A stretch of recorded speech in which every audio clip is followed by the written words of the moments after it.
So we have a 45-year-old woman who comes with a new breast mass that she noticed on self-examination. Initially, since she's presenting to a clinic, I wouldn't need to assess the need for. Wouldn't have to stress the need for immediate resuscitation. I want to take a thorough history of her present complaint. I want to ask her when she first noticed this lump. Could you describe this lump? I want to know about the quality of the lump. Is it firm? Firm, mobile, the texture, the firm, mobile, solid or rough borders. Has it enlarging? How many lumps are there? Has she noticed any other lumps?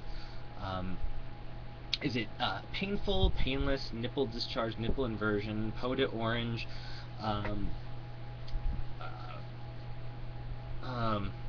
Poda orange. Let's see, erythema, tenderness. Has this mass changed with her menstrual cycle? Has she ever had a mass like this before? Has she noticed this change in size at all? I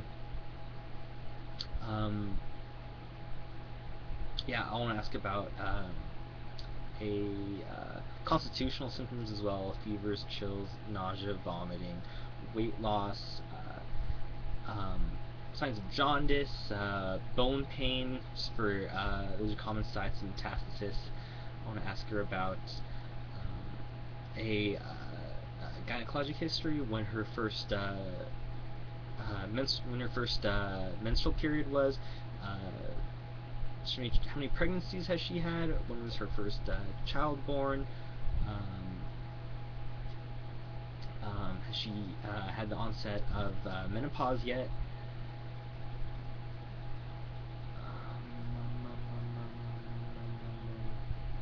Okay. I want to move on to past medical history. When was her last mammogram? Does she do routine mammograms? Does she do routine breast exams? Does she have a history of any abnormalities on these breast exams? Fibrocystic change, hyperplastic, hyperplasia, any cancers in the past, in particular breast ovarian cancers? Any yeah okay I want to ask her about her medication usage. Has she what sort of medications is she on? In particular, medications such as hormone replacement therapy, oral contraceptives, any past radiation exposure, in particular to her chest region. It's just CTs, other sorts of causes of radiation. Social history, I want to ask about drinking, smoking, drinking alcohol, tobacco, and drug use. Allergies, medications, family history of breast cancer, ovarian cancer, prostate cancer, any other cancers, family history of BRCA 1 and 2, family history of Leigh-Fermani syndrome.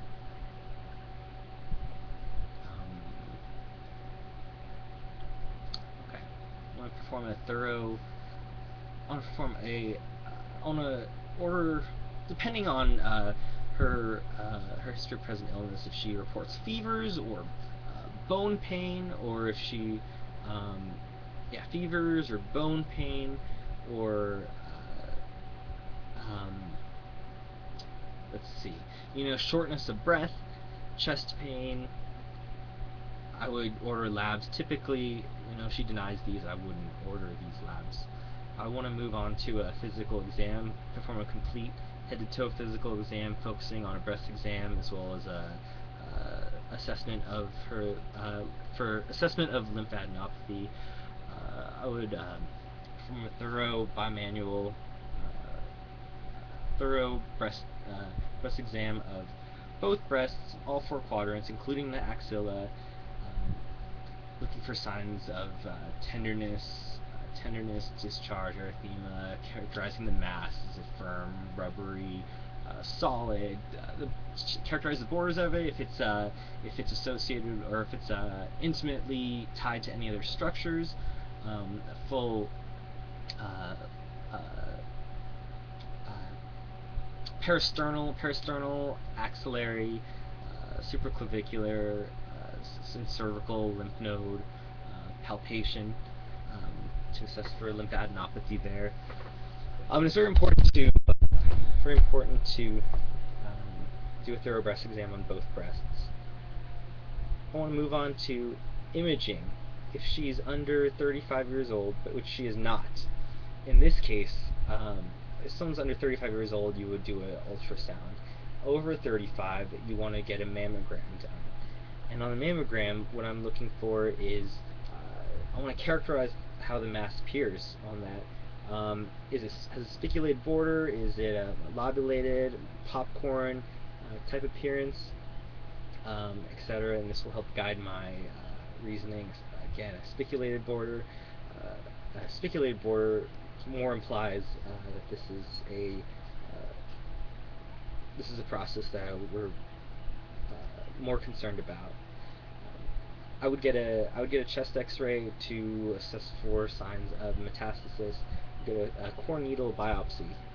The core needle biopsy of the mass there, and that'll help assess the cytology as well as the local structure, and that will help with the grading and staging of this.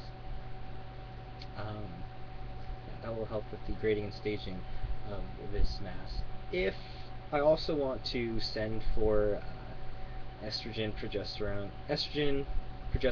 and the HER2 receptors on this mass.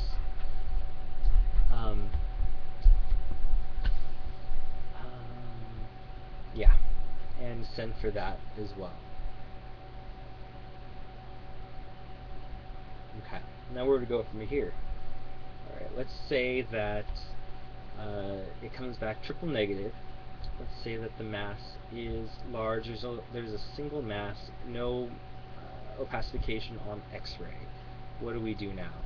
So we present her the options, and I'm leaning towards a lumpectomy in this case. Now, a lumpectomy, it's much less invasive than a modified mastectomy, in that you only remove the breast tissue, some skin, a little bit of nipple tissue, and intraoperatively we can do a lymphoscintigraphy to find the sentinel lymph node, and then we can biopsy that lymph node to help assess the presence of metastasis, because as you know, you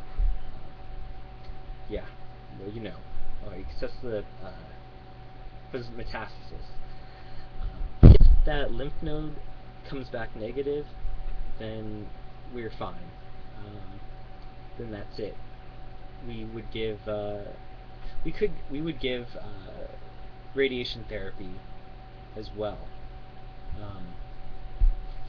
If that lymph node comes back positive, we would do a simple mastectomy. Not a simple mastectomy. A modified radical mastectomy, which is a simple mastectomy plus an axillary lymph node dissection, and this has the axillary lymph node dissection, and this has a side effect of lymphedema, and that's something to discuss with the patient, and that's something the patient might need to wear compression devices in the future.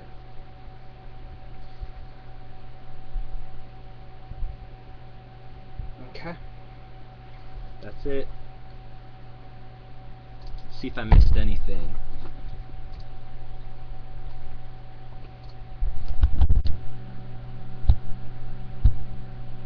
Okay, so initially I characterized the mass, looked for skin changes, nipple discharge, nipple retraction, erythema, tenderness, time when they first noticed it, blah blah. Oh, fevers, chills, weight loss. Fevers, chills, night sweats, weight loss, fatigue, anorexia. Yep. Shortness of breath, jaundice, weight loss, changes in vision, nausea, vomiting. Ever had breast biopsies in the past? Did it show lobular carcinoma in situ? Uh,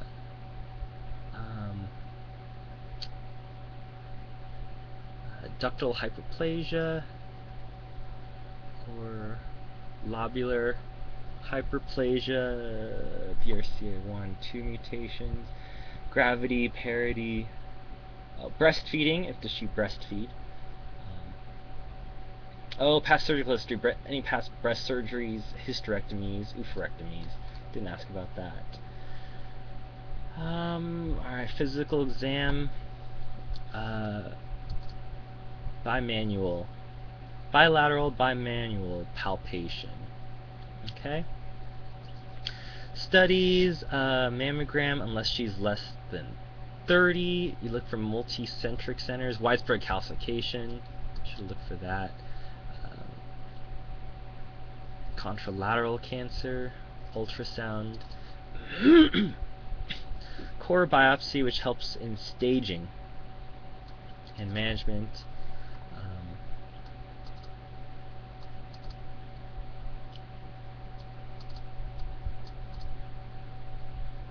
Okay.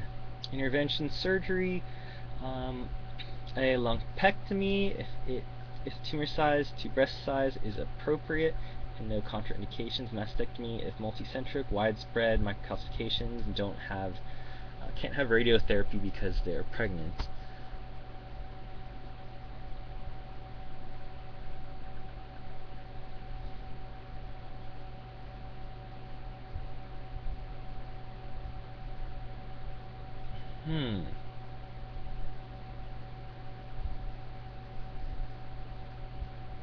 Who gets radiotherapy?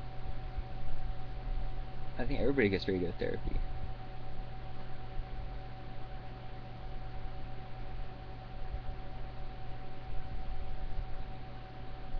Okay.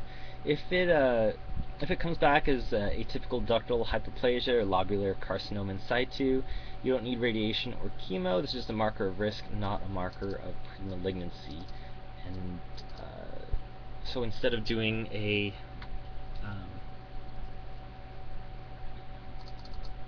mammogram, continue doing mammograms every year.